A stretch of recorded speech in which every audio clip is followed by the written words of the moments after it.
గ్రామీణ ప్రాంతంలో పుట్టి సివిల్స్ రాయడమే కాకుండా ఆల్ ఇండియా లెవెల్లో ర్యాంకులు సాధించవాలని పరిచయం చేసే ఈ కార్యక్రమంలో ఈ వారం మన గెస్ట్ ఆల్ ఇండియా లెవెల్లో 798 ర్యాంక్ సాధించిన కుర్రాడు.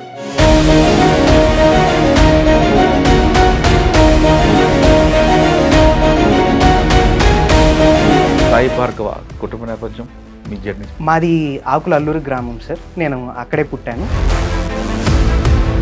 సార్. మాది ఒక middle class family. IIT rank సాధించిన తర్వాత సివిల్స్ వెళ్ళాలి అనుకుని ఫస్ట్ నుంచి ఉంది కాబట్టి కోచింగ్ తీసుకున్నారా లేదా డైరెక్ట్గా మీకు మీరు ప్రిపరేషన్ స్టార్ట్ చేస్తారా? సార్ 4 years ఐఐటి మాత్రం నేను ఏం నమ్ముతా అంటే సార్, ఎప్పుడైనా మనం ఏది చేస్తుంటే అది 100% చేయాలి. సివిల్స్ రాయాలనుకున్న తర్వాత మీరు ఆన్లైన్ కోచింగ్ తీసుకున్నారు, ఆప్షన్ ఏం తీసుకున్నారు? నాది political science and international relation. Political science తీసుకున్నారు కదా, అందులో మీకు బాగా నచ్చిన సబ్జెక్ట్ చెప్పండి. మరి బాగా ఒక జర్మన్ ఫిలాసఫర్ ఉంటారు మా సిలబస్లో ఉంటుంది సార్. కానీ పబ్లిక్ యాటిట్యూడ్ ఆ విధంగా ఉంటుంది కదా, మీరు చెప్పగానే వెంటనే అర్థం చేసుకోరు, మనలో అదొక టైప్లో చూస్తారు, వీటికి మేధావా అనుకుంటారు. ఆ టైప్ ఆఫ్ థింకింగ్ మన పబ్లిక్కి మరి వాళ్ళు ఎలా చేంజ్ తీసుకొస్తారు? దీనికి ఫస్ట్ సార్ మన ఎడ్యుకేషన్ సిస్టమ్ సార్. నేను నా స్ట్రాంగ్ గోల్ ఎప్పుడైనా సరే మన ఎడ్యుకేషన్ సిస్టమ్ కరెక్ట్గా ఉంటే ఇలాంటివి మనం రాస్తున్నప్పుడు ఒక్కొక్కసారి ఫెయిల్ అవుతున్నప్పుడు ఇంట్లో వాళ్ళు అనలేదు మనకి ఎందుకు రానన్నారా, లేదు మేము ఉన్నాం వెనక? నేనే వద్దు అని అనేవాడిని సార్. ఎందుకంటే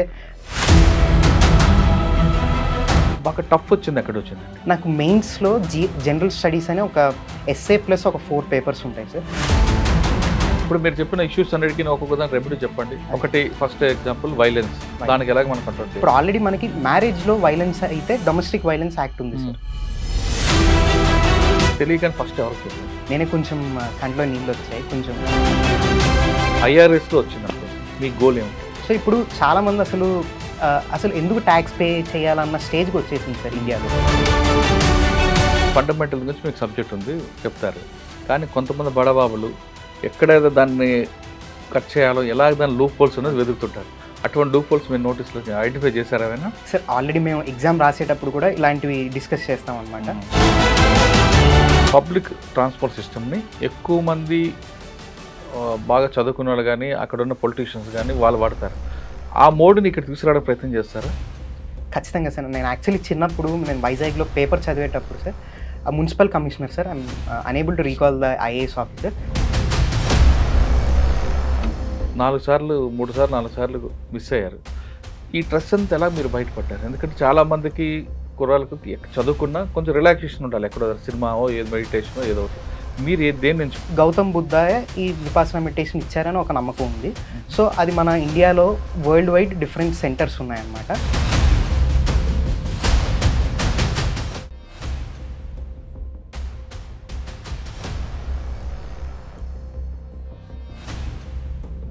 వెల్కమ్ టు సివిల్ టాపర్స్. గ్రామీణ ప్రాంతంలో పుట్టి సివిల్స్ రాయడమే కాకుండా ఆల్ ఇండియా లెవెల్లో ర్యాంకులు సాధించవాలని పరిచయం చేసే ఈ కార్యక్రమంలో ఈ వారం మన గెస్ట్ ఆల్ ఇండియా లెవెల్లో 798 ర్యాంక్ సాధించిన కుర్రాడు. ప్రకాశం జిల్లాలో పుట్టి విశాఖపట్నం చదువుకొని ఆల్ ఇండియా లెవెల్లో ర్యాంక్ సాధించిన కుర్రాడు పేరు సాయి భార్గవ్. సాయి భార్గవ్ జర్నీ ఒంగోలు నుంచి ఏ విధంగా కొనసాగింది సార్? ఒంగోలులో పుట్టి పెరిగిన విశాఖపట్నం చదువుకొని ఏ విధంగా ర్యాంక్ సాధించారు, ఈ ర్యాంక్ సాధించిన వెనక ఆయన పడ్డ కష్టం ఏంటి, ఆయన జర్నీ ఎలా కొనసాగిన విషయాన్ని ఆ అబ్బాయిని అడిగి తెలుసుకుందాం. నమస్తే brother, congratulations. Thank you sir. Okay, Sai Bhargava ప్రస్తుతం మన దగ్గర ఉన్నారు. సాయి భార్గవ్ని అడిగి ఈ జర్నీ ఎలా కొనసాగిన విషయాన్ని అడుగుదాం. First congratulations. Thank you sir.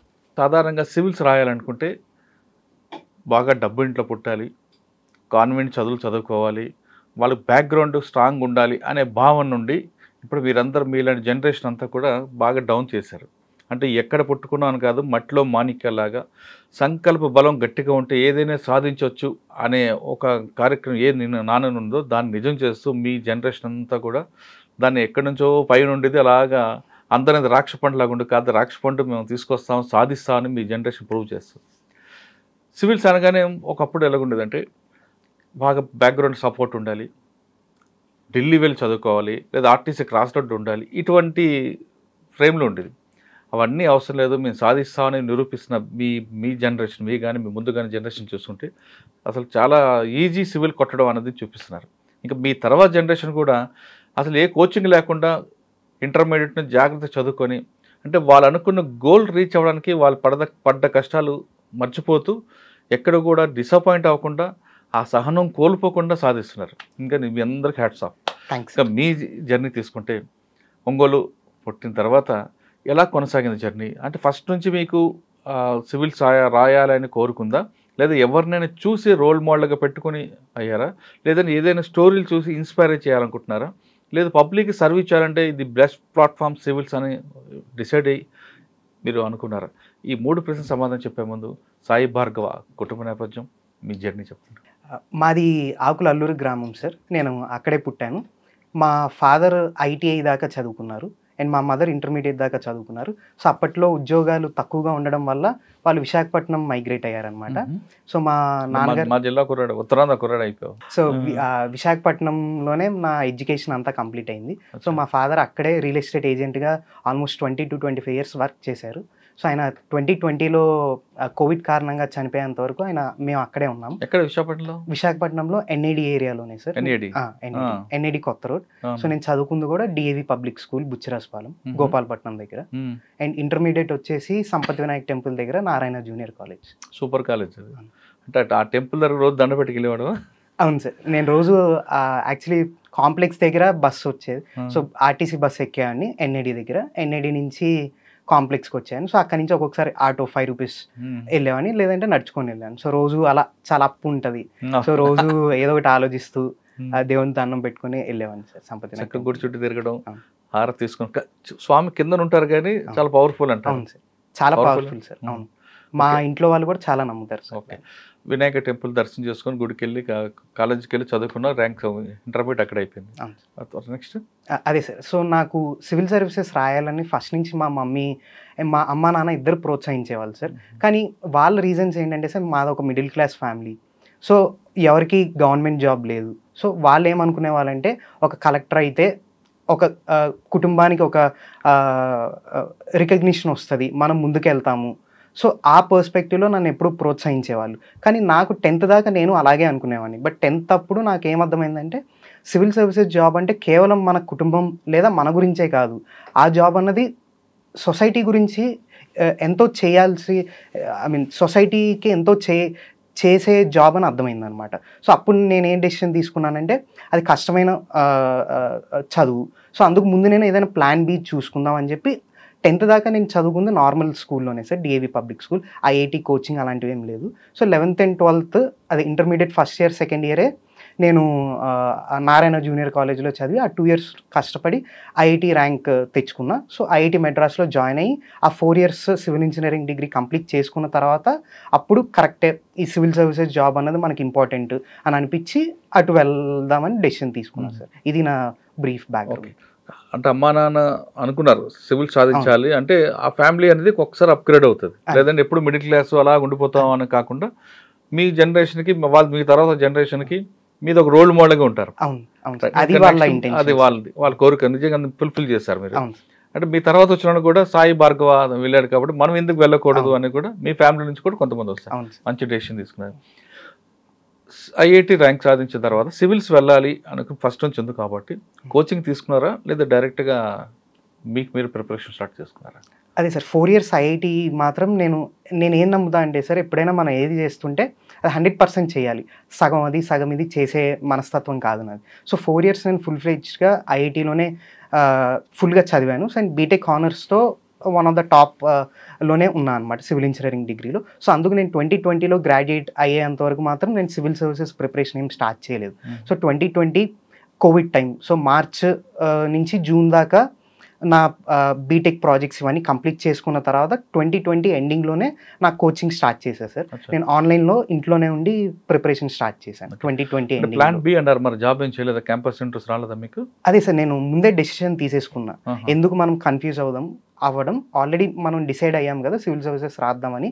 So దానికే వెళ్దాం, అది అవ్వకపోతే అప్పుడు ఆలోచిద్దామని చెప్పి నేను అసలు క్యాంపస్ ప్లేస్మెంట్స్ కూర్చోలేదా? కానీ మరి ఫైనాన్షియల్ ప్రాబ్లమ్స్ రాలేదా మీకు? మిడిల్ క్లాస్ ఫ్యామిలీ అంటున్నారు కదా. అవును సార్. సో 2020లో చాలా కష్టమైన పీరియడ్ సార్ నా లైఫ్లో. ఎందుకంటే 2020 జూన్లో మా ఫాదర్ చనిపోయారు సార్ కోవిడ్ కారణంగా.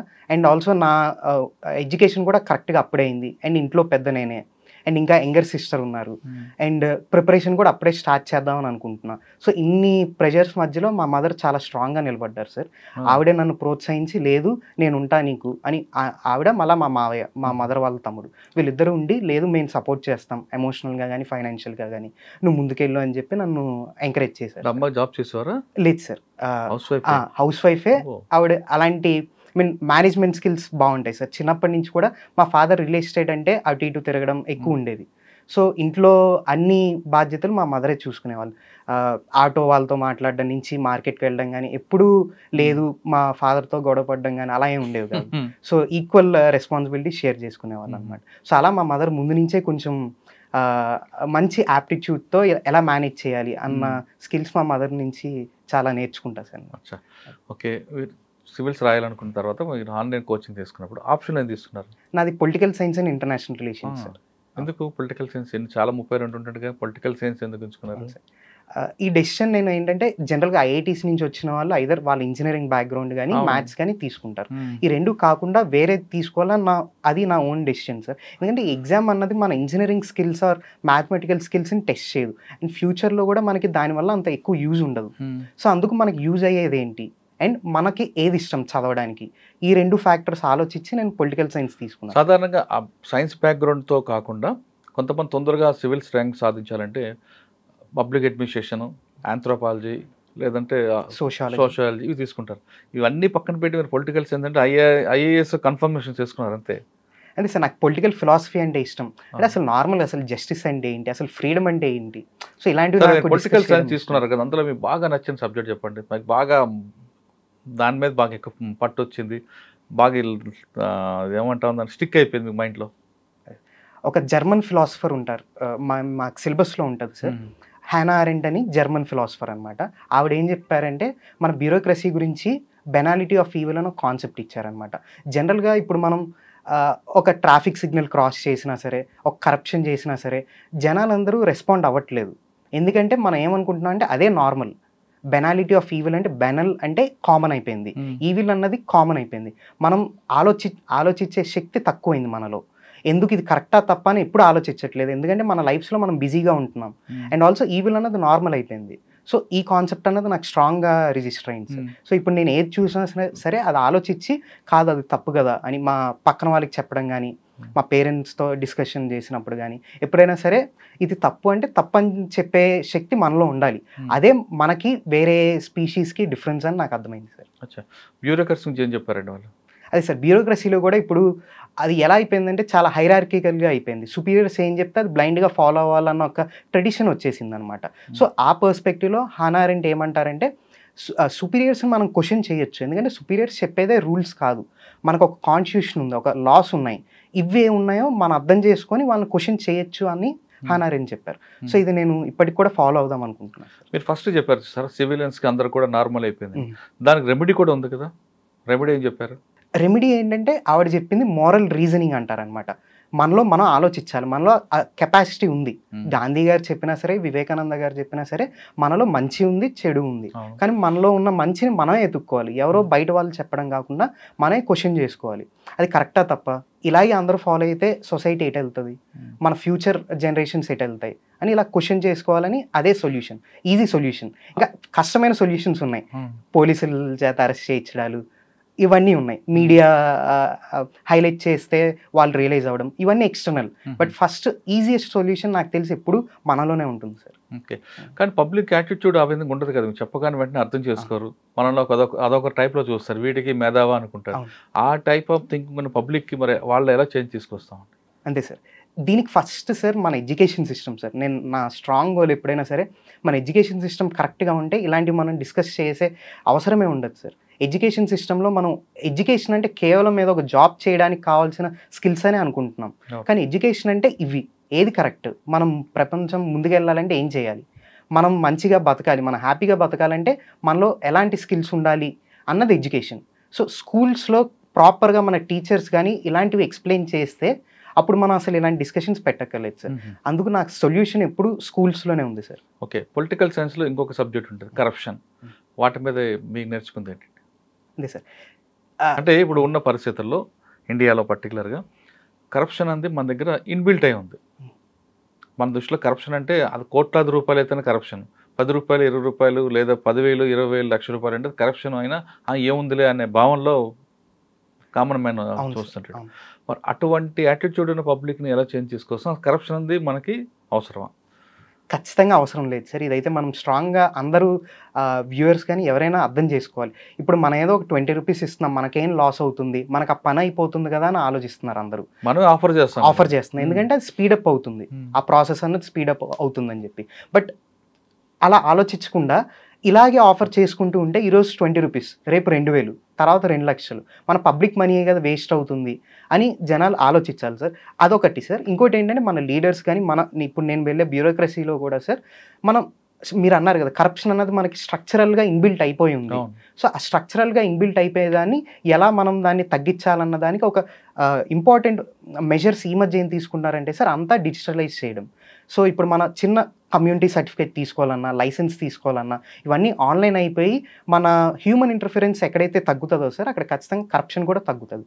సో ఒకటి స్కూల్ ఎడ్యుకేషన్ సిస్టమ్ మారుస్తూ అండ్ ఇటుపక్క మన రూల్స్ని మారుస్తూ ఉంటే అప్పుడు కరప్షన్ అన్నది ఖచ్చితంగా మన ఇండియా నుంచి తీసేయచ్చు సార్. ఫస్ట్ మీరు ఒక మాట చెప్పారు, ట్రాఫిక్ సిగ్నల్ దగ్గర క్రాసింగ్, సిగ్నల్ జంపింగ్, ఇవన్నీ కూడా ట్రాఫిక్ సెన్స్ అనేది ప్రతి వ్యక్తి కూడా నేర్చుకోవాల్సిన విషయమే. కానీ ఇప్పుడు వరకు ఎవరు దాని జోలి పోవట్లేదు. కానీ మీరు ఒకవేళ ఆ సబ్జెక్ట్ తీసుకుంటే పబ్లిక్ ట్రాఫిక్ సెన్స్ పెంచడానికి ఏం చేస్తారు? ఎడ్యుకేషన్ అయినా సార్ చిన్న చిన్న క్యాంపెయిన్స్ సార్, ఆన్లైన్లో క్యాంపెయిన్స్. ఇప్పుడు లెట్స్ టాక్ అబౌట్ ట్రాఫిక్ అని ఒక హ్యాష్‌ట్యాగ్ క్యాంపెయిన్ రన్ చేయొచ్చు మన social. Let's talk about traffic, let's talk about consent. So ఇలా వరల్డ్ వైడ్ ఇలాంటి క్యాంపెయిన్స్ చాలా జరుగుతూ ఉంటాయి సార్. కానీ మనకి ఇక్కడ తక్కువ అనమాట. మన సిటీ వైజ్ క్యాంపెయిన్స్ చేయొచ్చు. అండ్ ఇప్పుడు చాలామంది అన్ఎంప్లాయిడ్ యూత్ ఉంటారు. సో వాళ్ళని మనం రిక్రూట్ చేసుకొని ఎవ్రీ స్కూల్స్కి తిప్పచ్చు మనం. ఇప్పుడు మా స్కూల్లోనే చాలా మంది ఇలా వచ్చేవాళ్ళు సార్. అంటే ఈ పర్టికులర్ దీని గురించి చెప్పడానికి కానీ అలా మన స్కూల్స్లో అట్లీస్ట్ ఒక 1 అవర్ అన్నది ఇలాంటి ఎక్స్ట్రా కరిక్యులర్ యాక్టివిటీస్కి టైం ఇచ్చి ఇలాంటి క్యాంపెయిన్స్ ఒక 1 మంత్ ట్రాఫిక్ గురించి మాట్లాడదాం, ఇంకో 1 మంత్ ఎన్వైరన్మెంట్ గురించి మాట్లాడదాం, ఇంకో 1 మంత్ వాటర్ గురించి మాట్లాడదాం. ఇలా 1 మంత్ వాళ్ళ లైఫ్లో చిన్నప్పుడు వాళ్ళకి అది 1 ఇయర్లా ఉంటుంది సార్. మనకి 1 మంత్ అంటే 1 మంతే అని అనిపిస్తుంది. కానీ చిన్న పిల్లలకి స్కూల్లో 1 మంత్ అంటే వాళ్ళ మైండ్లో స్ట్రాంగ్గా ఇన్బిల్ట్ అయిపోయి ఉంటుంది సార్. సో అందుకే వాళ్ళు యంగ్గా ఉన్నప్పుడే మనం ఇలాంటి మోల్డ్ చేయాలి sir. Okay sir, first attempt ఎప్పుడు చేశారు? నేను 2021లో ప్రిలిమ్స్ రాశాను సార్. సో నేను 2020 ఎండింగ్ నుంచి 2021 దాకా విజన్ ఐఏఎస్ లేరు సార్, లేరు. సో అందుకే 2020 జూలైలో చనిపోయిన తర్వాత అప్పుడు ఆలోచించాక 1 మంత్ ఆలోచిస్తే మా మదర్ మా మావయ్య లేదు రాయి అని, మా రిలేటివ్స్ మా నాన్నమ్మ చాలా సపోర్ట్ చేసేవాళ్ళు. మేము ఉన్నాం కదా ఇంకా రాయి, ఒక 2 అటెంప్ట్స్ అన్నా ట్రై చేయి, ఎందుకంటే చిన్నప్పటి నుంచి అనుకుంటున్నాం. అండ్ ఆల్సో వాళ్ళకి నా మీద చాలా నమ్మకం ఉండేదన్నమాట. చాలా 2020 ఎండింగ్ నుంచి 2021 దాకా విజన్ ఐఏఎస్ ఢిల్లీ బేస్డ్ ఇన్స్టిట్యూట్లో ఆన్లైన్లో కోచింగ్ తీసుకున్నాను నేను. అండ్ పొలిటికల్ సైన్స్కి శుభ్రారంజన్ ఇన్స్టిట్యూట్లో ఆన్లైన్లోనే కోచింగ్ తీసుకున్నాను. అండ్ 2021 ప్రిలిమ్స్ నేను క్లియర్ అవ్వలేదు అన్ఫార్చునేట్గా. సో దాని తర్వాత 2022లో ప్రిలిమ్స్ క్లియర్ అయింది, మెయిన్స్ రాశాను, బట్ ఇంటర్వ్యూ కాల్ రాలేదు. 23లో మెయిన్స్ రాశాను, ఇంటర్వ్యూ కాల్ వచ్చింది. 24లో ఇంటర్వ్యూ కాల్ వచ్చింది, ఇంటర్వ్యూ అటెండ్ అయ్యాను. 23లో ఎక్కడ మిస్ అయింది? ఇంటర్వ్యూ కాల్ వచ్చింది. సో అన్ని ఒక్కొక్క స్టెప్ క్లియర్ చేసుకొని వెళ్ళాను సార్. 23 ఇంటర్వ్యూ కాల్లో ఏమొచ్చింది? ర్యాంక్ రాలేదు. 24లో ఇంటర్వ్యూ కాల్ సెకండ్ టైం వచ్చింది అండ్ ర్యాంక్ ఇప్పుడు 798 వచ్చింది. ఓకే, 3 సార్లు 4 టైమ్స్ సార్. 4 టైమ్స్ రాశారు కదా. రాస్తున్నప్పుడు ఒక్కొక్కసారి ఫెయిల్ అవుతున్నప్పుడు ఇంట్లో వాళ్ళు అనలేదు మనకి ఎందుకు రానన్నారా, లేదు మేము ఉన్నాం వెనక ప్రొసీడ్ అన్నారా? అదే సార్, నేనే వద్దు అని అనేవాడిని సార్. ఎందుకంటే నాకు ఎగ్జామ్ మీద కొంచెం అన్సర్టనిటీ ఎక్కువ సార్. మనం ఎంత చదివినా సరే ఆ పర్టికులర్ పాయింట్ ఆఫ్ టైంలో మనం ఎలా అటెంప్ట్ చేస్తున్నామో చాలా ఇంపార్టెంట్ అవుతుంది. సో అందుకు నేనే ప్రతి రిజల్ట్ తర్వాత వద్దమ్మా నేను జాబ్కి వెళ్తానన్నా, లేదు మా మదరే లేదు నువ్వు అవ్వగలవు నీలో అది ఉంది అని చెప్పి నన్ను ఎప్పుడు సపోర్ట్ చేసేవాడు. అంటే కొడుకులో శక్తి గుర్తించింది. అవును. ఓకే, సాధారణంగా బాగా టఫ్ వచ్చింది ఎక్కడ వచ్చిందండి? 4 సార్లు కూడా ఇంటర్వ్యూలో వచ్చిందా, ప్రిలిమ్స్లో వచ్చిందా, మెయిన్స్లో అనిపించిందా ఇది ఈ సబ్జెక్ట్ గట్టెకపోతే చాలా అనిపించింది? నాకు మెయిన్స్లో జనరల్ స్టడీస్ అని ఒక ఎస్ఏ ప్లస్ ఒక 4 పేపర్స్ ఉంటాయి సార్. ఆ 5 పేపర్సే నాకు కొంచెం ఆ 3 టైమ్స్ నేను మెయిన్స్ రాసే కదా, ఆ 3 సార్లు నాకు ఉండే యావరేజ్ అండ్ బిలో యావరేజ్ మార్క్సే వచ్చాయి. సో ఇప్పుడు కూడా నేను అదే, ఎందుకు అందరికీ అది ఈజీ అనిపిస్తుంది, నాకు ఆప్షనల్ మంచి మార్క్సే వస్తున్నాయి అనమాట. కానీ ఆ జనరల్ స్టడీసే ఎప్పుడు నాకు యావరేజ్ బిలో యావరేజ్ వస్తుంది. సో అదే నాకు ఇప్పుడు కూడా బ్లాక్ అనిపిస్తుంది. 4th అటెంప్ట్లో ఇంటర్వ్యూ కాల్ వచ్చింది, ఇంటర్వ్యూ వెళ్ళి ఉంటారు. బోర్డు అడిగిన క్వశ్చన్స్ ఏంటి మీకు? Yes sir. నాకు దినేష్ దాస్ సార్ బోర్డ్ వచ్చింది. సో నాకైతే ఈసారి చాలా మంచి ఇంట్రెస్టింగ్ క్వశ్చన్స్ అడిగారనిపించింది. మన తెలంగాణ నువ్వు గాని, నేను గాని సీఎం అయి ఉంటే 2004 నుంచి 14 దాకా ఏం చేసి ఉండాడు బైఫర్కేషన్ అవ్వకుండా అని చెప్పి ఒక 5 పాయింట్స్ చెప్పమన్నారనమాట ఆయన. మీకు నన్ను మీరే సీఎం అయితే నేనే సీఎం అయితే ఆయన పాపం నీ ఏజ్ ఎంత, పొలిటికల్ సైన్స్ కాబట్టి అడుగుంటారు. నీ ఏజ్ ఎంత కాదు, నువ్వు 25 కాదు 60 అని అనుకో, నువ్వు సీఎం అని ఆలోచించుకో, ఒకసారి కళ్ళు మూసుకొని ఆలోచించు. సో ఇలా ఆయన చాలాసేపు నన్ను నేను సీఎంగా ఆలోచించమని చాలాసేపు మోటివేట్ చేశారు బేసిక్గా. అండ్ ఎక్స్ప్లెయిన్ చేద్దాం అనుకుంటే లేదు జస్ట్ పాయింట్ వైసే చెప్పు అన్నారు. సో అది నేను స్పెసిఫిక్గా చెప్పాను. మనకి నీళ్లు, నిధులు, నియామకాలు అని చెప్పి మెయిన్ అదే కోర్ ఇష్యూ కాబట్టి ఆ మూడింటిని అడ్రస్ చేసేటట్టు 3 స్పెసిఫిక్ మెజర్స్ తీసుకోవాలి. అండ్ 4th పాయింట్ నేను ఏం చెప్పానంటే తెలంగాణ కల్చర్ అన్నది కొంచెం డిఫరెంట్ సార్ మన ఆంధ్ర కల్చర్ కన్నా. అప్పట్లో మనం అంత రికగ్నైజ్ చేయలేదేమో అని నాకు ఇప్పటికీ అనిపిస్తుంది మూవీస్లో కానీ. అండ్ ఫెస్టివల్స్, బోనాలు కానీ, బతుకమ్మ కానీ, సో ఇలాంటి కల్చరల్ ఫెస్టివల్స్ ఎంకరేజ్ చేసి ఉండాల్సిందని చెప్పాను. అండ్ 5th ఏంటంటే సపరేట్, ఇప్పుడు ఎలాగైతే సెంట్రల్ లెవెల్లో సపరేట్ మనకి ministry of north east development అని ఒకటి ఉంది, సేమ్ అలాగే మనకు అప్పుడు కూడా ఆంధ్రాలో మినిస్ట్రీ ఆఫ్ తెలంగాణ డెవలప్మెంట్ అని సపరేట్గా ఉండుంటే హెల్ప్ అయ్యేదని చెప్పా. సో ఈ 5 పాయింట్స్ చెప్పా. ఆయన కూడా వెరీ గుడ్ అన్నారు. అండ్ దాని తర్వాత సోషల్ ఇష్యూస్కి వచ్చేసరికి లివ్ ఇన్ రిలేషన్షిప్ మీద చాలాసేపు డిస్కషన్ అయింది. Uttarakhand government uniform civil code తెచ్చి కంపల్సరీ లివ్ ఇన్ రిజిస్ట్రేషన్ చేసేసారు కదా, సో దాని మీద నీ ఒపీనియన్ ఏంటి అని చెప్పారు. అండ్ ఆ సార్ అయిపోయిన తర్వాత ఇంకో మ్యామ్ కూడా చాలాసేపు డిస్కస్ చేశారు. అది వెస్టర్న్ కాన్సెప్ట్ కదా, మన ఇండియన్ వాల్యూస్ కాంప్రమైజ్ అవుతాయి కదా, సో దానివల్ల అని చెప్పి దాని మీద మంచి డిస్కషన్. మీ ఒపీనియన్ ఏంటి? మీ పర్సనల్ ఒపీనియన్? నా పర్సనల్ ఒపీనియన్ ఏంటంటే సార్, లివ్ ఇన్ కానీ ఏదైనా సరే, ఇప్పుడు న్యూక్లియర్ ఫ్యామిలీస్ కానీ, అర్బనైజేషన్, ఇవన్నీ ప్రోగ్రెస్తో పాటు ఆటోమేటిక్గా వచ్చేవే. సో లివ్ ఇన్ కూడా evolved form of marriage. So ఎవరికి ఏది ఇష్టం ఉంటే అది చేయాలి. అలా అని చెప్పి మనం ప్రోగ్రెస్కి అడ్డుపడి లేదు ఇది చేయొద్దని మనం ఎప్పుడు చెప్పకూడదు. సో అందుకే లివ్ ఇన్ని మనం యాక్సెప్ట్ చేసి దానిలో ఉన్న ఇష్యూస్ని అడ్రస్ చేయాలి. అంతేగాని లేదు మనం గేట్లే మూసేద్దాం అనడం కరెక్ట్ కాదని చెప్పేసి. కానీ అది దానివల్ల మహిళా సంఘాలందరూ కూడా వ్యతిరేకిస్తున్నాయి కదా. అదే సార్ ఇష్యూస్ ఉన్నాయి. ఇప్పుడు చాలామంది మెన్ కానీ ఈవెన్ ఉమెన్ కానీ మిస్యూజ్ చేయొచ్చు. ఐ మీన్ వాళ్ళ ఎమోషన్స్ని మిస్యూజ్ చేసి ఎక్స్ప్లాయిట్ చేయొచ్చు. చాలా మనీ ఇష్యూస్ వస్తాయి అండ్ వైలెన్స్ కూడా అవుతుంది లివ్ ఇన్ రిలేషన్షిప్లో. సో ఇలాంటివన్నీ ఇష్యూస్ ఉన్నాయి. బట్ దీన్ని మనం ఎలా అడ్రస్ చేయాలని ఆలోచించాలి. కానీ ఈజియెస్ట్ వే ఆప్షన్ ఏంటి, లేదు లివ్ ఇన్నే మనం అసలు బ్యాన్ చేసేద్దాం అన్నది ఈజీ. ఇప్పుడు మీరు చెప్పిన ఇష్యూస్ అన్నిటికీ ఒక్కొక్క దాని రెమెడీ చెప్పండి. ఒకటి ఫస్ట్ ఎగ్జాంపుల్ వైలెన్స్, దానికి ఎలాగ మనం కంట్రోల్ చేయాలి? ఇప్పుడు ఆల్రెడీ మనకి మ్యారేజ్లో వైలెన్స్ అయితే డొమెస్టిక్ వైలెన్స్ యాక్ట్ ఉంది సార్.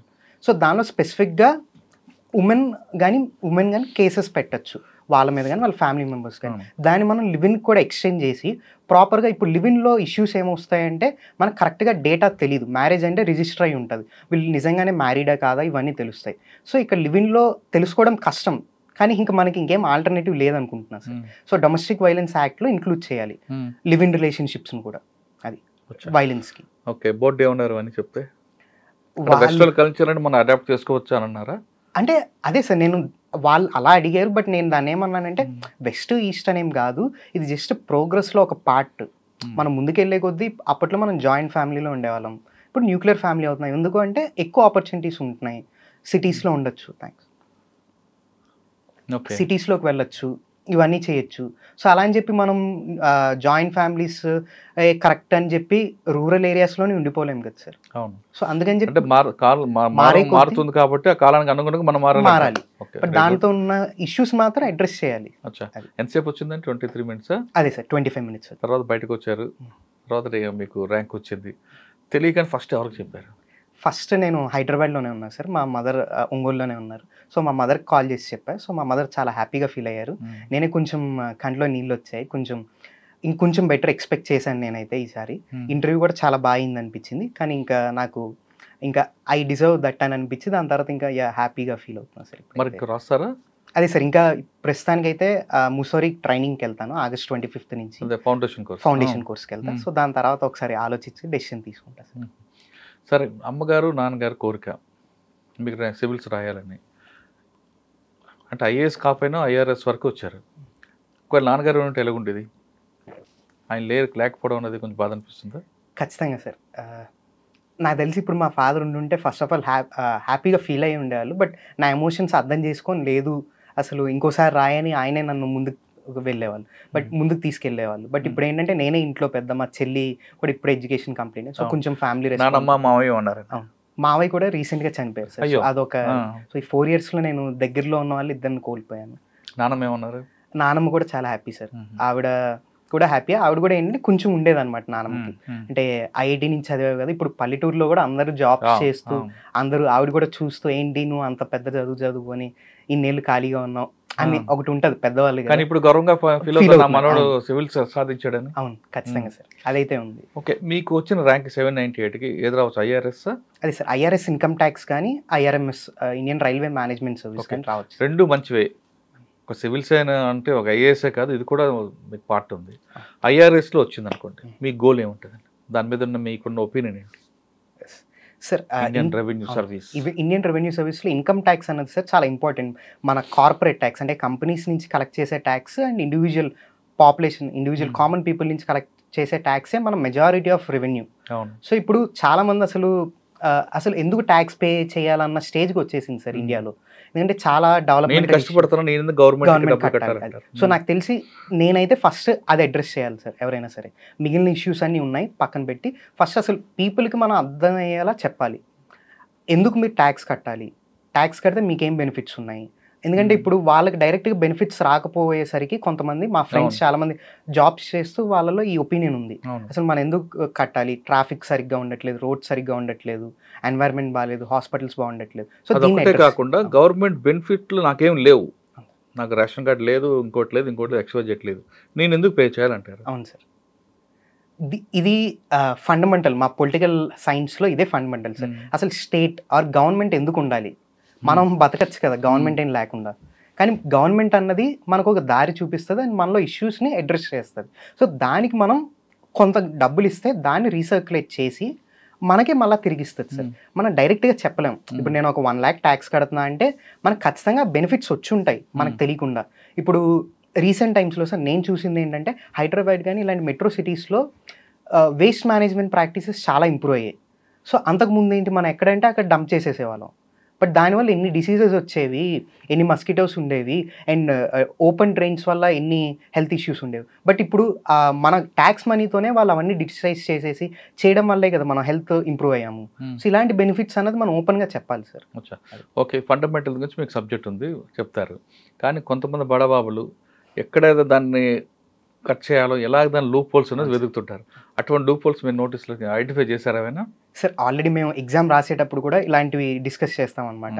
మేము కొన్ని థీరీస్ ఉంటాయన్నమాట. వీళ్ళు ప్రాఫిట్స్ ఇక్కడే పెట్టుకొని ఒక హవాలా సిస్టంలో కానీ సో మనీ లాండరింగ్ కానీ ఇలాంటి సిస్టమ్స్ అన్నీ చాలా నడుస్తున్నాయి, ఇప్పటికి కూడా నడుస్తూనే ఉన్నాయి సార్. సో దీనికి ఏంటంటే సార్ మనం ఇంటర్నేషనల్ వేరే కంట్రీస్తో ఎలా కొలాబరేట్ అవ్వాలి, ఎందుకంటే అక్కడ కంట్రీస్తో మనం మాట్లాడాలి, వాళ్ళ బ్యాంక్స్తో మన ఇండియన్స్ ఎవరైనా ఇలా మనీ లాండరింగ్ చేస్తున్నారా లేదా అన్నది అక్కడి నుంచే మనకు తెలుస్తుంది. సో అది అండ్ ఆల్సో ఆబ్వియస్గా సార్ బ్యాంకింగ్ సిస్టమ్ అన్నది చాలా స్ట్రెంగ్తన్ అవ్వాలి మనకి. ఇంకా ఆన్లైన్ ఇప్పుడు ఆర్టిఫిషియల్ ఇంటెలిజెన్స్ వస్తుంది, ఒక పెద్ద ట్రాన్సాక్షన్ అటు నుంచి వేరే క్రాస్ కంట్రీ వెళ్తే దాన్ని రికగ్నైజ్ చేయడం, ఇలాంటి సిస్టమ్స్ డెవలప్ చేస్తే ఖచ్చితంగా ఇలాంటి హవాలా మనీ లాండరింగ్ అన్నది ఖచ్చితంగా తగ్గించచ్చు సార్. ఓకే, అది కాకుండా ఇంకొక పాయింట్ ఉంది. కొంతమంది ఇన్కమ్ ట్యాక్స్ కట్టకుండా నష్టాన్ని చూపించడానికి కొన్ని వేస్టేజ్ ఖర్చులు చేస్తుంటారు. భారీ ఎత్తున పెళ్లి చేయడం లేదా ఒక మంచి ప్రాజెక్ట్ చేయడం కావాలని తెలుసు, అదే ఆ ప్రాజెక్ట్ వల్ల నష్టం వస్తుందని తెలిసిన లాస్ చూపించాలని, అటువంటివి ఐడెంటిఫై చేస్తే దానికి రెమెడీ ఏం చూస్తారు మీరు? అదే సార్ ఇలాంటివి స్పెసిఫిక్గా ఒకసారి ఆలోచించాలి సార్. బట్ నేనే ఇప్పుడు ఏంటంటే గవర్నమెంట్ లాస్ట్ 3 budget years నుంచి న్యూ ట్యాక్సేషన్ సిస్టమ్ అని తెచ్చింది సార్. ఇలాంటి ఎగ్జంప్షన్స్ ఏం లేకుండా డైరెక్ట్గా మీకు వచ్చే గ్రాస్ ఇన్కమ్ మీదే మనం ట్యాక్స్ తీసుకుంటున్నారనమాట. సో అలాంటప్పుడు ఎగ్జంప్షన్స్ అసలు చూపించక్కర్లేదు మనకి, అదొక సిస్టమ్ ఉంది, అది బాగానే రన్ అవుతుంది. సెకండ్ సార్ ఇలాంటి అన్వాంటెడ్ ఎగ్జంప్షన్స్ని ఎలా కర్టైల్ చేయాలంటే మనం ఆడిట్స్ చేయొచ్చు సార్, బట్ ఇది కష్టం, ఈజీ చెప్పడం నేను. బట్ ఒక ఓవరాల్ ఇండియాలో అంతమందిని ఆడిట్ చేయడం అంటే చాలా కష్టం అది. సో ఇంకా ఇలాంటి వాటన్నిటికీ కొంచెం ఫ్యూచర్లో ఆలోచించాలి. ఒకవేళ ఇన్కమ్ ట్యాక్స్ కాకుండా వచ్చింది వేరే రెవెన్యూ సిస్టంలో అవును సార్, ఐఆర్ఎస్ ఇన్కమ్ ట్యాక్సే వస్తుంది సార్. అది కాకుండా నాకు ఇంకా ఐఆర్ఎంఎస్ వస్తుంది, రెవెన్యూ మేనేజ్మెంట్ సర్వీస్. ఓకే, అది రైల్వే మేనేజ్మెంట్. రైల్వే మీ ఫోకస్ ఏంటంటే ఎందుకంటే మనతో కలిసిపోయి ఉంటుంది. మీరు ఒంగోలు అనగానే విశాఖపట్నం అనగానే రైలు లేకుండా మీరు వెళ్ళారు. చిన్నప్పటి నుంచి చాలా సార్లు వ్యక్తికి ఆ రైలు అనేది మన జీవితంలో ఒక పార్ట్. అది ఆ రైల్వే మీద మీకు ఏం చేయాలనుకుంటారు? ఇంకా ఎందుకంటే చాలా సార్లు ట్రైన్లో జర్నీ చేస్తుంటారు. నేను టైంకి రావాలనుకుంటారా, లేదా కోచ్ నీట్గా ఉండాలనుకుంటారా, లేదా కామన్ మ్యాన్కి కూడా మంచి ఫెసిలిటీస్ ఇవ్వాలి ట్రైన్లు అనుకుంటారా? సార్ ఫస్ట్ ఆఫ్ ఆల్ మన రైల్వేస్ అన్నది అదొక వేరే కంట్రీస్లో చూసుకుంటే సార్ అది ఆల్రెడీ ప్రైవేటైజ్ అయిపోయి ఉన్నాయి. కానీ ఎందుకు మన ఇండియాలోనే మన గవర్నమెంట్ ఇంకా రైల్వేస్ని రన్ చేస్తుందంటే మనం ఇంకా వాళ్ళంతా డెవలప్ అవ్వలేదు. సో మన ఎప్పుడు మన రైల్వేస్ ఒక టార్గెట్ ఎవరంటే middle class and lower middle class. So వీళ్ళకి ఎప్పుడైనా మనం ట్రాన్స్పోర్టేషన్ మంచిగా చేయాలంటే ఏం చేయాలన్నది ఆలోచించాలి సార్. ఇప్పుడు మనం వందే భారత్ లాంటి ట్రైన్స్ని తీసుకొస్తున్నాం కరెక్టే, బట్ అవే ట్రాక్స్ అన్నే ట్రాక్స్ ఉన్నాయి. అలాంటప్పుడు వందే భారత్ లాంటి హై ఎండ్ ట్రైన్స్ని తెస్తే నార్మల్ ట్రైన్స్ ఖచ్చితంగా డిలేస్ అవుతాయి. సో దీన్ని ఎలా బ్యాలెన్స్ చేయాలి అన్నది ఫస్ట్ ఇంపార్టెంట్ ఇష్యూ సార్ నా ఉద్దేశంలో. అండ్ వందే భారత్ లాంటి ట్రైన్స్ ఎన్ని కావాలి ఒక రూట్కి, సరిపోతాయా? అనవసరంగా ఎక్కువ పెట్టినా కామన్ పీపుల్ మీద ఇంపాక్ట్ పడుతుంది కదా సార్. అదే మనం నార్మల్ ట్రైన్స్లో ఒక నార్మల్ ఎక్స్ప్రెస్ ట్రైన్లోనే ఎక్స్ట్రా కోచెస్ యాడ్ చేయడం కామన్ మ్యాన్కి ఇంకా బెనిఫిట్ అవుతుందంటే అదే చేయాల్సిన అవసరం గవర్నమెంట్కి ఎంతో ఉంది. అంటే ఒక్కొక్క మీరు అన్నిటికన్నా ఒకవేళ ఎడిషనల్ కోర్సెస్ పెడితే దానికి బడ్జెట్ అవుద్ది. వందే భారత్ కొన్ని కోచెస్ లిమిట్ ఉంటాయి. ఇప్పుడు మెట్రో ఎక్స్ప్రెస్ మెట్రో తీసుకోండి, మెట్రోలో 3 కోచెస్ ఉంటాయి. పెట్టాలంటే మరో 3 పెట్టాలి తప్ప 4, 5 పెట్టడానికి ఉంటుంది. ఇది 1 కండిషన్స్ ఉంటాయి. అటువంటి సిస్టంలో మీరు ఎలా దాన్ని ఓవర్కమ్ చేస్తారు? నాకు ఎగ్జాక్ట్గా ఐడియా లేదు సార్ రూల్స్ అన్నది. ఇవన్నీ నేను ఇప్పుడు దాకా తెలిసిన వాటితో అన్నిటికన్నా ఇంపార్టెంట్ ట్రైన్ టైంకి రావాలని కోరుకుంటారు లేదా? అంతే సార్. దానికే మనం ఏంటంటే బ్యాలెన్స్డ్గా ఆలోచించాలి. కొత్త ట్రైన్స్ వేయాలా, ట్రాక్ ఇన్ఫ్రాస్ట్రక్చర్ని ఎక్స్పాండ్ చేయాలా, లేదంటే ఉన్న ట్రైన్స్కి ఎడిషనల్ కోచెస్ యాడ్ చేయాలా? ఓకే. ఇది కాకుండా వేరే కంట్రీస్ తీసుకుంటే పబ్లిక్ ట్రాన్స్పోర్ట్ సిస్టమ్ని ఎక్కువ మంది బాగా చదువుకున్న వాళ్ళు కానీ అక్కడ ఉన్న పొలిటీషియన్స్ కానీ వాళ్ళు వాడతారు. ఆ మోడ్ని ఇక్కడ తీసుకురావడానికి ప్రయత్నం చేస్తారా? ఖచ్చితంగా సార్. నేను యాక్చువల్లీ చిన్నప్పుడు నేను వైజాగ్లో పేపర్ చదివేటప్పుడు sir municipal commissioner sir, I'm unable to recall the IAS officer, but every Monday ఆయన సైకిల్లో వెళ్ళేవాళ్ళు ఆయన ఇంటి నుంచి జీవీఎంసీ ఆఫీస్కి. సో అలా ఖచ్చితంగా మన పబ్లిక్ సర్వెంట్స్ అన్న వాళ్ళు అలా one day public transportation either వాళ్ళ ఓన్ సైకిల్ ద్వారా కానీ బస్సెస్లో కానీ మెట్రో సిస్టమ్ ఉంటే మన హైదరాబాద్ లాగా అలా వెళ్ళి పీపుల్ని ఎంకరేజ్ చేయాలి sir. And car pooling systems అని కొత్తగా వస్తున్నాయి, కార్పొరేట్ వాళ్ళు అది యూజ్ చేసుకుంటున్నారు. సో ఇలా వన్స్ ఇన్ ఏ వీక్ అందరూ పబ్లిక్ ట్రాన్స్పోర్టే వాడాలి అని మనం పబ్లిక్ సర్వెంట్స్ పెట్టుకుంటే జనాలు కూడా ఇన్స్పైర్ అవుతారు సార్. ఓకే. ఇప్పుడు నెక్స్ట్ మీరు ఫౌండేషన్ కోర్స్కి వెళ్తున్నారు. సాధారణంగా ఫౌండేషన్ కోర్స్ అనగానే మ్యారేజ్ బ్యూరో అంటారు కొంతమంది. అక్కడికి వెళ్ళిన తర్వాత అబ్బాయి అమ్మాయి కలుసుకోవడం, మాట్లాడుకోవడాలు, ఆ స్టేట్ ఏ ర్యాంక్ వచ్చిందో ఆ ర్యాంక్ అలాట్ అవ్వడం, పెళ్లి చేసుకోవడం, పెళ్లి చూపులు వేదిక సింపుల్గా చెప్పాలంటే. మరి ఆ వేదికలో మీరు పాల్గొంటారా? ఆల్రెడీ సెట్ అయిపోయి ఉంది మ్యాచ్? సార్ అలా ఏం లేదు సార్. ఇప్పుడే నాకు లాస్ట్ 4 years కొంచెం స్ట్రెస్ఫుల్గా ఉన్నాయి కదా, సో అక్కడికి వెళ్ళి జనాలతో మాట్లాడి కొత్త పర్స్పెక్టివ్స్ తెలుసుకుందాం అనుకుంటున్నా. సో అక్కడికి వెళ్ళాక ప్లాన్ చేస్తారా? సార్ అలా ఏం లేదు సార్. అది అంటే ఏంటంటే నేను నెగిటివ్ అనట్లేదు. ఫౌండేషన్ కోర్స్ బెస్ట్ కోర్స్, అక్కడ చాలా బాగుంటుంది. ఎందుకంటే కోఆర్డినేషన్ అంతా అక్కడే స్టార్ట్ అవుతుంది. మీ బ్యాచ్ అంతా కూడా డిఫరెంట్ ప్లేస్లకు వెళ్తారు, డిఫరెంట్ స్టేట్స్లో పనిచేస్తారు. వాళ్ళందరికీ కోఆర్డినేషన్, ఒక ఐఏఎస్, ఐపీఎస్, ఐఆర్ఎస్ అందరూ మాట్లాడి మంచిది. కానీ ఎక్కువ 10 to 20% అక్కడ మ్యాచెస్ అవుతుంటాయి. అదే సార్, అది ఏంటంటే కొంతమంది నెగిటివ్గా ఏమంటారు, నెగిటివ్ కాదు, పాజిటివ్గా మాట్లాడు. అది ఏంటంటే ఇప్పుడు దాకా మేము అందరం చదువుకొని ఉంటాం, అందరూ ఒక కైండ్ ఆఫ్ ఐడియాస్ మేము బిలీవ్ చేస్తాం. ఇప్పుడు మనం డిస్కస్ చేసిన పాయింట్స్ అన్ని కామన్ మ్యాన్తో డిస్కస్ చేస్తే వాళ్ళు ఇలాంటివన్నీ చెప్పకపోవచ్చు. అదే కానీ సేమ్ ఇంకో ఆస్పిరెంట్తో డిస్కస్ చేస్తే నాలాగే మాట్లాడచ్చు వాళ్ళు కూడా. అప్పుడు ఏంటి ఆటోమేటిక్గా ఓకే మన ఇద్దరు పర్స్పెక్టివ్స్ ఒకటే. సో అలా స్టెప్స్ తీసుకుంటారు కొంతమంది. సో అది నేను పాజిటివ్ అనేది చూస్తాను. మీరు కోచింగ్ అయిపోయింది, తర్వాత పోస్టింగ్ వచ్చింది. ఒకవేళ మీరు మరొకసారి సివిల్స్ రాసి ఐఏఎస్ కొడితే మీకు గోల్ ఉంది ఫస్ట్ నుంచి, ఆ గోల్ ఏంటండి? అంటే మీకు ఐఆర్ఎస్ కన్నా ఐఏఎస్ మీద ఎక్కువ ఫోకస్ ఉంది కాబట్టి. అవును సార్, అవును సార్, ఖచ్చితంగా సార్. నేను ఇంటర్వ్యూ ఇక్కడ 2 రకాలు ఉంటాయి. ఒకవేళ మీరు ఐఏఎస్ వచ్చింది, ఒక జిల్లా కలెక్టర్కి వెళ్ళారంటే మీకు గోల్ సాధారణంగా ఎలాగుంటాయంటే ఉమెన్ ఎంపవర్మెంట్ మీద కానీ, స్కిల్ డెవలప్మెంట్ మీద కానీ, యూత్కి స్కిల్ డెవలప్మెంట్, లేదు ఆ విలేజ్ మీద ఉన్న దాన్ని ఏమంటాం మనం, కొన్ని ఇష్యూస్ ఉంటాయి, డెవలప్మెంట్ ఇష్యూస్ కానీ, ఇలా వేటి మీద ఎక్కువ మీకు ఇంట్రెస్ట్? సార్ నేను ఇంటర్వ్యూ టైంలో కూడా ప్రిపేర్ అయినప్పుడే నేను ఆలోచించాను సార్ ఏం చేయాలనుకుంటున్నాను నేనని. సో అప్పుడే ఆలోచించాను సార్. ఇప్పుడు మా పేరెంట్స్ అంత ఎక్కువ చదువుకోలేదు సార్, బట్ నేను చదువు వల్లే ఇక్కడ దాకా వచ్చాను నేను. సో ఎడ్యుకేషన్ సిస్టమ్ అన్నది ఒక వ్యక్తిని, ఒక కుటుంబాన్ని ఎంతవరకు తీసుకొస్తుందో నేను చూసా దగ్గర నుంచి. సో నేను అదే ఇవ్వాలనుకుంటున్నాను సార్ సొసైటీకి కూడా. ఒక స్కూల్ సిస్టమ్ని, ఒక టీచర్స్ని కరెక్ట్గా పెట్టి చదివించడం. చదువు అంటే కేవలం మనం ముందు డిస్కస్ చేసినట్టు కేవలం ఒక ఉద్యోగం రావడమే కాదు, మనం మన ప్రపంచంతో, మన సొసైటీతో ఎలా బిహేవ్ చేయాలి అని నేర్చుకోవడం అన్నది చదువు సార్. సో అలాంటివి నేను సొసైటీలో తీసుకెళ్లాలని అనుకుంటున్నాను సార్. అదే నా ఎయిమ్. గోల్. అవును సార్. ఓకే. ఒకవేళ ఇదే దీంట్లో స్టిక్ అయిపోయారు అనుకోండి ఐఆర్ఎస్‌లోనే. ఎక్కడ మంచి పోస్ట్ వచ్చింది. కానీ మీ గోల్‌ని ఏదో రకంగా ఫుల్‌ఫిల్ చేసుకోవచ్చు. చేస్తారా అలాగా? లేదా పోస్ట్ వచ్చింది కదా అని ఇంక మర్చిపోతారా? సార్ అలా లేదు సార్. ఇప్పుడు నేను మా ఫ్రెండ్స్ వేరే ఐఏఎస్ ఫ్రెండ్స్‌తో డిస్కస్ చేసేటప్పుడు వాళ్ళు ఇలాంటి డిస్కషన్స్ వస్తే నేను ఇలాంటి ఐడియాస్ ఇస్తే వాళ్ళు ఇంప్లిమెంట్ చేయడానికి రెడీగా ఉంటారు. అదొక వే. సెకండ్ ఏంటంటే సార్ ఇప్పుడు ఒక గవర్నమెంట్ జాబ్ వచ్చిన తర్వాత ఆ పర్టికులర్ ఇప్పుడు నాకు కొలీగ్స్ ఉంటారు, నాకు కో ఎంప్లాయీస్ ఉంటారు, మా ఆఫీస్ స్టాఫ్ ఉంటారు. వాళ్ళు కూడా చదువుకున్నారు. కానీ వాళ్ళల్లో కూడా కొంత ఎంపవర్మెంట్ అన్నది చాలా ఇంపార్టెంట్ సార్. ఇలాంటి జనరల్ ఇష్యూస్‌లో వాళ్ళకి అవేర్‌నెస్ ఉందా లేదా? ఇది చెప్పాలనుకుంటున్నా సార్. అంటే నా ఆఫీస్ లెవెల్‌లోనే ఇలాంటివన్నీ చేయొచ్చు అని అంటే ఏ అనుకుంటున్నా. పోస్ట్ ఇంపార్టెంట్ కాదు కానీ మేము గోల్ మాత్రం రీచ్ అవుతారు. Exactly sir. సరే, ఒకవైపు నాన్నగారు చనిపోయారు. ఒకవైపు మేనమామ చనిపోయారు. 4 సార్లు, 3 సార్లు, 4 సార్లు మిస్ అయ్యారు. ఈ స్ట్రెస్ అంతా ఎలా మీరు బయటపడ్డారు? ఎందుకంటే చాలామందికి కుర్రాళ్ళకు చదువుకున్నా కొంచెం రిలాక్సేషన్ ఉండాలి. ఎక్కడో సినిమావో, ఏదో మెడిటేషనో ఏదో ఒకటి. మీరు దేన్ని ఎంచుకున్నారు? సార్ నేను ఫస్ట్ ఆఫ్ ఆల్ మా మదర్ నన్ను ఎప్పుడు మోటివేట్ చేసేవాళ్ళు సార్. బట్ అది కాకుండా మనలోనే ఇంకొంచెం ఆత్మస్థైర్యం నింపుకోవడానికి నేను ఆబ్వియస్‌గా సినిమాలు ఇలాంటివన్నీ మన ఆంధ్ర, తెలంగాణ వాళ్ళు అందరం ఎక్కువే చూస్తుంటాం. సో నేను కూడా అలా చూసేవాడిని. బట్ అది కూడా నాకు సరిపోలేదనమాట. ఆ మోటివేషన్ ఎగ్జామ్‌కి గానీ. సో అప్పుడు నాకు విపాసన మెడిటేషన్ అనే ఒక దాని గురించి తెలిసింది సార్. సో అదేంటంటే గౌతమ్ బుద్ధాయే ఈ విపాసన మెడిటేషన్ ఇచ్చారని ఒక నమ్మకం ఉంది. సో అది మన ఇండియాలో వరల్డ్ వైడ్ డిఫరెంట్ సెంటర్స్ ఉన్నాయన్నమాట. సో అక్కడికెళ్ళి మనం ఒక 10 డే కోర్స్ చేయాలన్నమాట. ఫోన్స్, బుక్స్ అండ్ అవన్నీ బయటే పెట్టేసి అండ్ ఆ 10 డేస్ ఆర్యమౌనం పాటించాలి.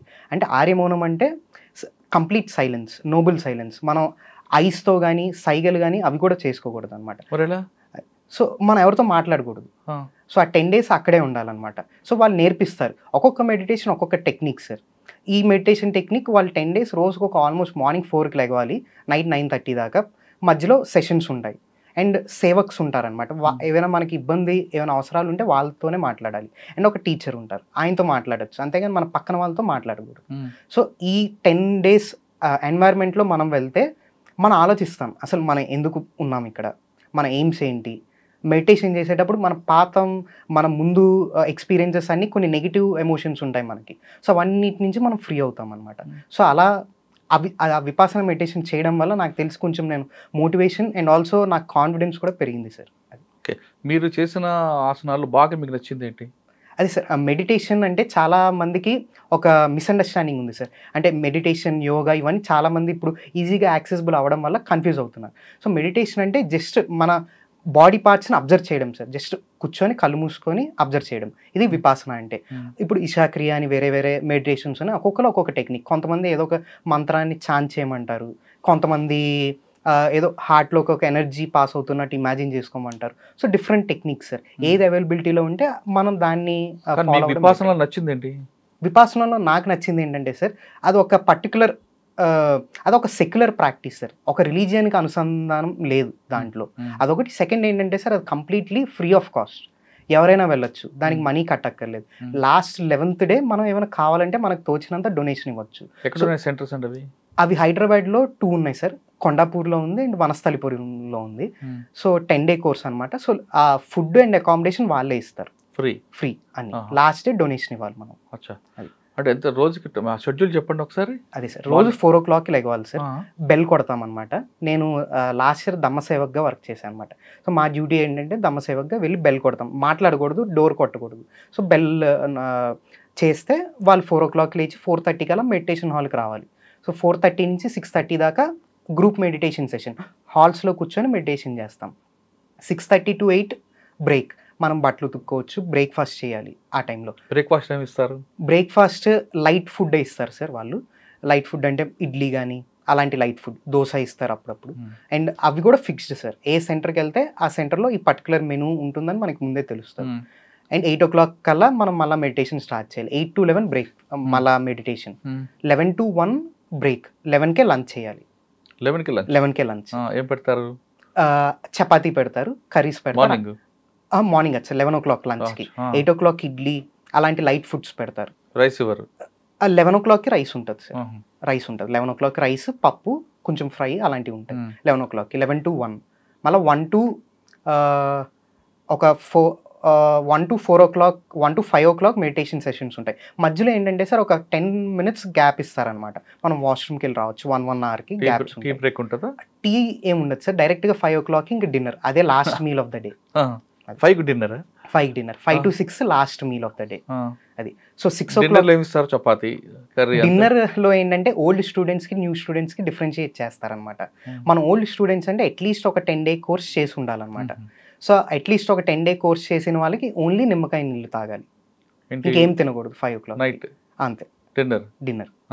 మిగిలిన వాళ్ళకి ఏంటంటే స్నాక్స్ ఇస్తారు, ఏమి మన ఇస్తారు? మురీలతో చేసింది కానీ, సో అలాంటి స్నాక్స్ ఇస్తారు ఓకే. అంతే తప్ప హెవీ మన నైట్ టైం హెవీ ఫుడ్ ఉండదు. సో అది 6 దాకా 5 to 6 డిన్నర్, 6 నుంచి 9 దాకా మెడిటేషన్. సో 9కి కంప్లీట్ అయిపోతే పడుకోవచ్చు. అండ్ దీనిలో ఏంటంటే సార్ హెల్త్ ఎగ్జామ్షన్స్ ఇలాంటివన్నీ ఉంటాయి. సో ఏమైనా డయాబెటిక్ ఉంటే వాళ్ళు అకామిడేట్ చేస్తారు, స్పెషల్గా వాళ్ళకి 7 o'clockకి చపాతీ అండ్ కర్రీ ఇస్తారు వాళ్ళకి. సో ఇలాంటివి ఏం ప్రాబ్లం లేదు. అంటే మీకు సరిపోయింది 5 o'clock నిమ్మకాయ నీళ్ళు చాలా? సార్ సరిపోతుంది సార్. దానిలో కూడా టెక్నిక్ ఉంది సార్. ఇప్పుడు మనం మంచినీళ్ళు గటగట తాగేస్తే మన థర్స్ట్ తీరదు సార్. సేమ్ అలాగే నిమ్మకాయ నీళ్ళు కూడా. సో వాళ్ళు ఏం చెప్తారంటే నెమ్మదిగా నాలుక మీద చప్పరిస్తూ తాగాలి వాటర్ని, అప్పుడు మన ఆకలి కానీ తొందరగా స్లోగా తీరుతుంది. అదే మనం ఒకేసారి తాగేస్తే మనకి ఇంకా తాగాలనిపిస్తుంది. సో వాటర్ కానీ నెమ్మదిగా నాలుక మీద చప్పరిస్తూ మనం ఫుడ్ ఎలా తింటామో అలా వాటర్ని తాగితే ఇలాంటివి ఫేస్ చేయమన్నమాట. సో ఇవన్నీ వాళ్ళు చెప్తారు. మనకి ఇబ్బంది అనిపిస్తే వాళ్ళు తెలియ మాట్లాడచ్చు, అప్పుడు వాళ్ళు ఇలాంటి టెక్నిక్స్ చెప్తారు. మాట్లాడుకుంటుంటే బెనిఫిట్ ఏం వస్తుందండి? ఎనర్జీ వేస్ట్ అవుదా? ఎనర్జీ ఒకటి సార్, మీరు చెప్పింది కరెక్ట్. సెకండ్ ఏంటంటే సార్, ఇప్పుడు ఎవరితోనో మాట్లాడతాం, వాళ్ళు ఏదో చెప్తారు, ఏదో పాలిటిక్స్ గురించో స్పోర్ట్స్ గురించో చెప్తారు అనుకున్నాం అనుకోండి, మనం కూర్చుంటాం, మనకి ఏ వస్తాయి థాట్స్ కళ్ళు మూసుకున్నాక అవే వస్తాయి, అతను ఏం మాట్లాడారు. కానీ మనం అక్కడికి వచ్చింది ఎందుకు? మనలో ఉన్న ఎక్స్పీరియన్సెస్ని తీసేయడానికి వచ్చాం, ప్రశాంతత గురించి వచ్చాం. అందుకు ముఖ్యంగా నోబుల్ సైలెన్స్ అన్నది పెట్టారు. అది అంటే నిమ్మకాయ నీళ్ళు నాలుగు మీద చప్పరించాలి అంతే సార్. అలా కొంచెం కొంచెం చప్పరిస్తూ తాగాలి. అలా ఒక 10 minutes తాగొచ్చు చిన్న గ్లాస్ని. ఓకే. ఆ రోజు నిమ్మకాయ నీళ్ళతో తాగామనుకోండి, మార్నింగ్ వరకు సరిపోద్దా మీకు? సరిపోయిందా? సరిపోయింది సార్. నేను 3 times చేసా సార్. సో సరిపోతుంది సార్. సార్ మార్నింగ్ లెగ్గానే నీరసం, కళ్ళు తిరగడం అన్నట్టు ఉండవు? ఏముండదు సార్, ఏముండదు. మనం ఏమైనా హెల్ప్ కావాలంటే వాళ్ళని అడగచ్చు సార్, స్పెసిఫిక్ ఉంటే. సో మీరు 10 days అలవాటు పడ్డారు కదా, బయటకు వచ్చేదాకా అదే కంటిన్యూ చేస్తున్నారా లేదా మన మామూలు అయ్యారా? సార్ ఇక్కడ బయట ప్రపంచం వేరు సార్, అక్కడ ఉండేది వేరు. సో ఇక్కడ అసలు మనం అంటే నేను ఇప్పుడు హానెస్ట్గానే చెప్తున్నా సార్, అది ఫాలో అవ్వలేను. సో బయటకు వచ్చిన తర్వాత అక్కడ మనం daily almost 10 to 12 hours meditation చేస్తాం. సో బయటకు వచ్చిన తర్వాత వాళ్ళు డైలీ 2 hours చేయమంటారు. మార్నింగ్ ఒకటి, morning sitting and evening sitting. So అది కూడా నాకు ఇప్పుడు ప్రిపరేషన్ వల్ల అవ్వట్లేదు. సో నేను డైలీ ఒక 15 minutes అయితే చేస్తాను sir morning. So and food ఇవన్నీ అయితే ఇంకా కష్టం సార్, నేను ఇప్పుడు హాస్టల్లో ఉంటున్నా అవన్నీ. బట్ అదైతే best diet sir, best diet. And మనలో ఒక కొత్త అట్లీస్ట్ మనం మెడిటేషన్ ఏదో అయిపోతుంది, ఏదో మనం బెటర్గా అవుతాం అన్న దానికన్నా ఒక 10 days ఎన్వైర్న్మెంటే మనల్ని మారుస్తుంది సార్. అట్లీస్ట్ అది ఎక్స్పీరియన్స్ చేయడానికన్నా పీపుల్ వెళ్ళొచ్చు అక్కడికి. ఓకే సార్, ఫైనల్గా చెప్పండి, మీలాగా రావాలనుకున్న వాళ్ళు కానీ లేదా రావాలి ఐఏఎస్ కొట్టాలి అనుకున్న వాళ్ళకి మీరు ఇచ్చే టిప్స్ ఏంటి? అదే సార్, ఫస్ట్ అసలు ఎందుకు ఐఏఎస్, లేదా అది కాకుండా ఏంటి, నేను ఏం చేస్తే నేను హ్యాపీగా ఉంటాను అన్నది ఆలోచించాలి సార్. నేను ప్లాన్ బి ఉండాలంటారు. ప్లాన్ బి అనే కాకుండా, అంటే ఇప్పుడు కొంతమంది ఎందుకు వస్తారంటే సార్ ఐఏఎస్కి, పబ్లిక్ పర్సెప్షన్లో బాగుంటుంది, పవర్ కోసం, మనీ గురించి. సో ఇలాంటివన్నీ ఏంటంటే సార్, దీనివల్ల మన ఈ ప్రిపరేషన్ అన్నది చాలా లాంగ్ జర్నీ సార్. అలాంటి అంబిషన్స్తో వస్తే ఈ ప్రిపరేషన్లో మనం సర్వైవ్ అవ్వలేం. సో అందుకు మన క్లియర్ గోల్, ఇది కూడా వేరే జాబ్స్ లాగే, ఈ జాబ్లో దీనికన్నా మనం ప్రజలకి ఇంకా మంచి చేయొచ్చు. సో ఆ స్ట్రాంగ్ గోల్ ఉంటేనే మనం ఈ ప్రిపరేషన్లో సర్వైవ్. సివిల్స్ రాకపోయినా పబ్లిక్ సర్వీస్ చేయాలంటే ఇంకోటి ఉంది అని భావించి రావాలి. ఇదే జీవితం ఎగ్జాక్ట్లీ సార్, ఇదొకటి ఇంపార్టెంట్ సార్. ఎందుకంటే ఈ మధ్య కాలంలో సివిల్స్ అన్నది చాలా గ్లోరిఫికేషన్ అవుతుంది సార్, చాలా మీడియాస్లో కానీ. అంటే ఇది సాధిస్తే ఇంకా వీళ్ళు ఏదైనా సాధించేస్తారు అన్న ఒక నరేటివ్ నడుస్తుంది అనమాట. సో మేము కూడా నార్మల్ మనుషులమే, ర్యాంక్ వచ్చిన వాళ్ళం కూడా. సో మేము కూడా అందరిలాగా 10 hours చదువుతాం, కానీ ఏంటంటే మాకు అదంటే ఇష్టం కాబట్టి మాకు ర్యాంకులు వచ్చాయి, అంతే డిఫరెన్స్. సో మిగిలిన వాళ్ళు ఏం తక్కువ కాదు, మేము ఏదో ఎక్కువ అని కాదు. ఓకే. సివిల్స్ రాయాలనుకున్న వారికి ముఖ్యంగా చెప్తున్నారు సాయి భార్గవ, కేవలం డబ్బుల కోసం, పవర్ కోసం రావద్దు, ప్రజలకు సేవ చేయాలంటే కేవలం సివిల్ సర్వీసే కాకుండా ఇంకా వేరే దీంట్లో కూడా చేయొచ్చు అనే భావంతో మాత్రం రండి అంటున్నారు. అదేవిధంగా దాదాపు 10 నుండి 20 లక్షలు రాస్తున్న విద్యార్థుల్లో అందులో మీరు రావడం అనుకుంటే ఒక అదృష్టంగా భావించండి. దాంతోపాటు మీరు కష్టపడితే ఖచ్చితంగా సాధిస్తారంటూ భార్గవ్ చెప్తున్నారు. ఆయన దీంట్లో ఒక మంచి స్టోరీ ఏంటంటే, తండ్రి లేకపోయినా తల్లి మా మేనమామ కష్టపడి తీసుకురావడం, ఎక్కడ ఆగిపోతున్నా వాళ్ళ అమ్మగారు ముందుకు ప్రోత్సహించి తీసుకెళ్ళడం, అన్నిటికన్నా ఇంపార్టెంట్ ఈ ట్రస్ట్ని బయట తీసుకురావడానికి అతను యోగా చేయడమే అతని సీక్రెట్. ఇది సాయి భార్గవ్ ఎక్స్‌రోజ్ ఇంటర్వ్యూ. వచ్చే వారం మరొక ఇస్తాం, మళ్ళీ కలుద్దాం. అంతవరకు నమస్తే. Thank you very much. All the best. మేము అనుకుంది ఐఆర్ఎస్ఏ కాదు, ఐఏఎస్ కూడా మళ్ళీ. Thank you sir. హాయ్.